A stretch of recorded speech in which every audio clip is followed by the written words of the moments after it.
Hey, welcome to the crash course in calories. This is going to get you set up for the calorie and macro calculator. So let's jump right in. Body transformation is driven by nutrition and training, but mostly nutrition. And it's a numbers game. You're going to gain weight when you're in a sustained calorie surplus. In other words, you consume more calories than you burn. Calories in is greater than calories out over weeks and months. Think of it as a bathtub. The drain's open, it's draining water, but you're pouring buckets of water in. If you're pouring in more water than is draining, the bathtub's going to fill up. Conversely, you lose weight when you're in a sustained calorie deficit or you consume fewer calories than you burn over weeks and months. So calories in is less than calories out, which means you're pouring less water into the tub. The water's draining out of the tub faster than you're putting it in, so the water level is dropping. It really is as simple as that with the body. Energy balance. Body composition, which is how much muscle versus body fat you carry, is driven by your macro split, the amount of calories that come from protein versus carbs versus fat versus alcohol. Spoiler alert, it's mostly driven by protein intake. Eat a lot of protein, you'll have more muscle and you burn more fat. It's also driven by regular strength training, so don't skimp on that. High protein, regular strength training, that's the key to building an aesthetic body that's high in muscle and low in fat. The chart below shows my daily calorie intake and the resulting body weight change. Each bar represents 1 week, so this is about 10 months of the year. I tracked every meal, everything I ate for about a year. It was a good lesson. I learned a lot, but I don't do it anymore, and I didn't do it before. So it's not necessary to do it to get in shape, but it's just helpful to learn a few things. It's like tracking your budget, so you learn what you're overspending on in your day-to-day life with money. So each bar represents 1 week, and then the height of the bar represents the average daily calories consumed. So it's usually around 3,000. So this green bar here is like 3,000 to 3,200. That's my maintenance. Yellow to gray, that's in a calorie surplus. And that's where you see I'm gaining weight when I'm in a calorie surplus. When I'm maintenance, it kind of stays flat. And when I'm in a sustained deficit, orange, you see that's where I'm losing weight. So I ate a high protein diet, so 200 to 250 grams of protein per day, and did regular strength training for the duration of this period. And you can see calorie surplus and even the biggest calorie surplus where I just intentionally was trying to gain weight and eating McDonald's and stuff, 5,200 calories per day. And this wasn't a stretch for me. If you left to my own means, I would eat 4,000 calories every day easy and enjoy it. And I would be over 300 pounds if I did that. But I control my appetite and I keep myself in this range.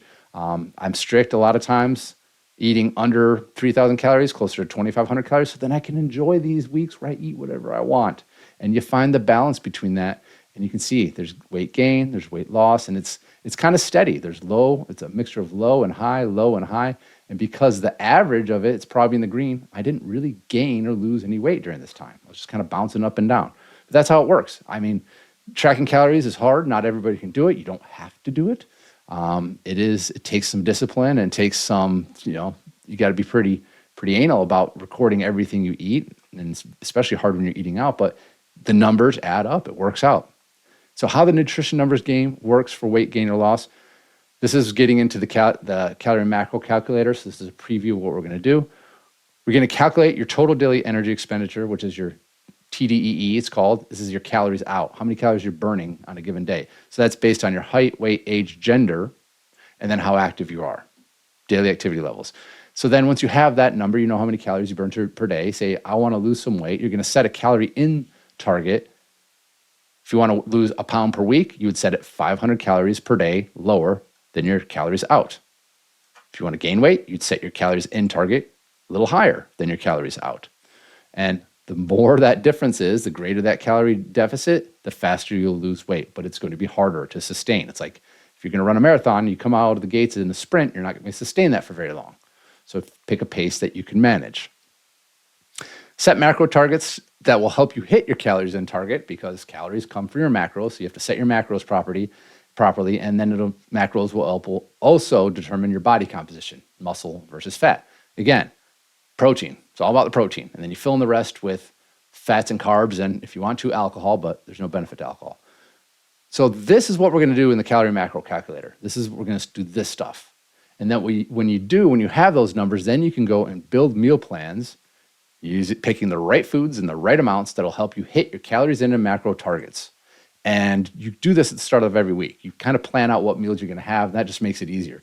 You order your meals from meal delivery service. You buy your groceries, know what meals you're going to have on which days.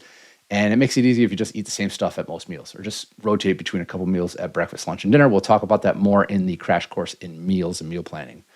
Track calories and macros consumed in every meal using MyFitnessPal or other tracking app. This is optional. In fact, you would usually either do number 4 or number 5. So people that track usually track because they don't want to plan their meals out. They just say, I'm just going to track it as I go and I'll adjust on the fly. This is easier than this. But some people like tracking. Again, I did it for a year. It's doable. Once you get started, it's not bad. But I've worked with enough people to know that they don't track every meal. And it doesn't work if you only track 80% of your meals, because the ones you aren't tracking are usually the ones where you're eating a lot. Like you're going to a party and you're eating out at a restaurant, and it's hard to track those. So people usually just don't. And all of a sudden, I'm like, you say you're eating 1,800 calories a day, yet you're 250 pounds and you're not losing weight. That doesn't add up. So there's no point in tracking if you're not going to do it correctly. And then finally, no matter what, I recommend tracking your daily body weight, but focusing on the average, your daily average for each week, and tracking that trend. And we talk about that in the body weight tracking course. And also track your weekly waist circumference, progress photos, your strength and lifts. These will tell the whole story.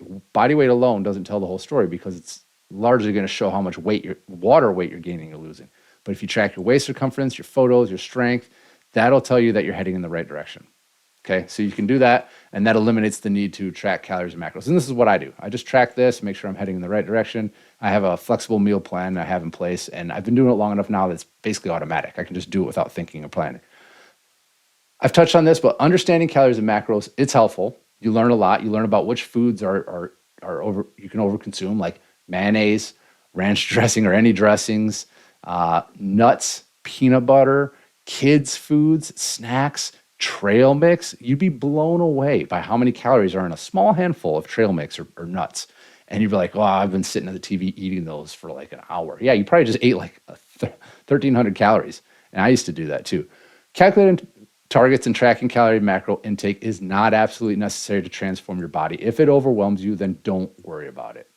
I got into shape without really understanding any of this. It made a big difference once I learned that keeping protein high while being in a calorie deficit will help you keep your muscle while you lose body fat. It really is key. Stick to meats, eggs, fruits, veggies, and protein shakes most of the time, and you'll starve body fat while building muscle, assuming you are doing regular resistance training. Don't overdo cardio. Resistance training is the key to aesthetics. Eat some starches and grains around workouts for fat loss.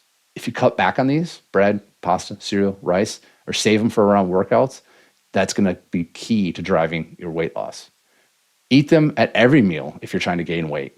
You know, the food pyramid, that base of the bottom is like grains. Yeah, that's what I do when I'm trying to build muscle and gain weight. I eat a lot of oatmeal, bread, pasta, cereal, granola.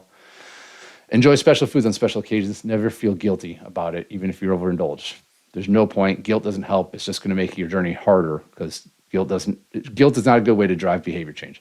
Drink plenty of water throughout the day, especially first thing in the morning, before and after workouts. Aim for ½ ounce of water per pound of target body weight per day. So I weigh 220 pounds, 225. So I drink about 110 ounces per day. You'd be hard to hit an upper limit. You could drink twice that, you'd be fine.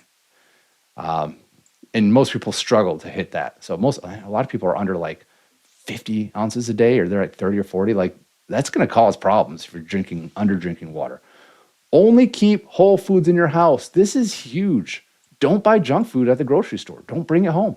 Don't look at it like, oh, I might want that later. Of course you're going to want it. If you have junk in your house, you're going to eat it. You don't need to feed your kids junk food. They're going to cry and whine about it, but feed them fruits, even dry fruits. Dry fruits, I wouldn't recommend eating dry fruits as an adult trying to lose weight, but kids will eat it, and it's a lot better than all the snacks they make for them. So if they're at home, you'll eat them. So keep junk foods out of the house. You're going to be offered them all the time, out in the wild, out at work, out at parties. So that's when you enjoy them. Don't have them at home. Focus on identifying and improving the root cause of your cravings.